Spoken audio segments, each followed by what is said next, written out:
بسم اللہ الرحمن الرحیم۔ السلام علیکم عزیز دوستو، امید کرتا ہوں آپ سب خیریت سے ہوں گے۔ ایک یہودی کے پاس ایک مسلمان ہیرے تراشنے کا کام کرتا تھا، جو اپنے کام میں ہنرمند اور حد سے زیادہ ایماندار تھا۔ یہودی اس سونار کی کارگری سے بے تحاشا نفع کمانے کے باوجود اسے مناسب معاوضہ ادا نہ کرتا تھا، جس کی وجہ سے وہ بامشکل اپنے گھر کا خرچہ پورا کرتا تھا۔ یوں ہی کام کرتے کرتے اس نے عمر گزار دی۔ اس کی بیٹی جوان ہو گئی۔ وہ اپنی قلیل آمدنی میں سے کچھ بھی جمع نہ کر سکا۔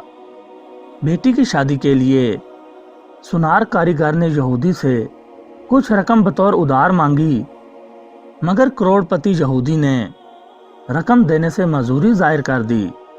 سونار اپنی قسمت کو برا بھلا کہتا ہوا گھر لوٹ آیا۔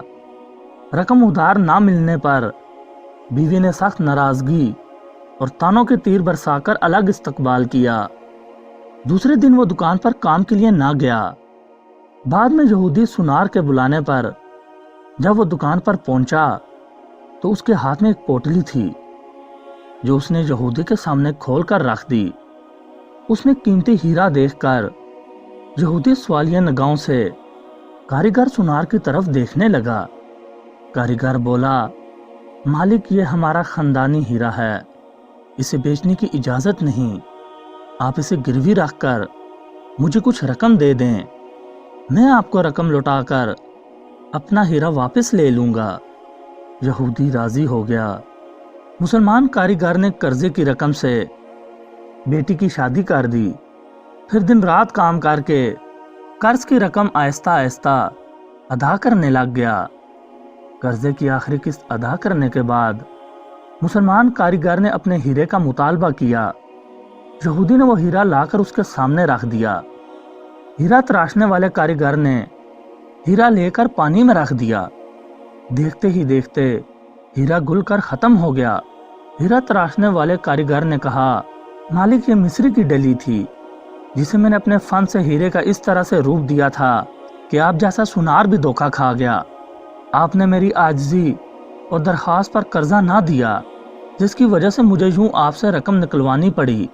میں مسلمان ہوں، اس لیے اب بھاگا نہیں، آپ کی پائی پائی ادا کر کے سرخرو ہو گیا ہوں۔ افسوس کہ آپ نے میری قدر نہ کی، اس لیے ملازمت چھوڑ کر جا رہا ہوں۔ کاریگر یہودی کو پریشان چھوڑ کر اپنے گھر کی طرف چل دیا۔ دوستو، مزید اچھی ویڈیوز دیکھنے کے لیے ہمارے چینل کو سبسکرائب کریں اور گھنٹی کا بٹن لازمی دبائیں، تاکہ ہماری ہر نئی ویڈیو سب سے پہلے آپ کو ملے۔ اگلی ویڈیو تک کے لیے مجھے دیجیے اجازت۔ اللہ نگہبان۔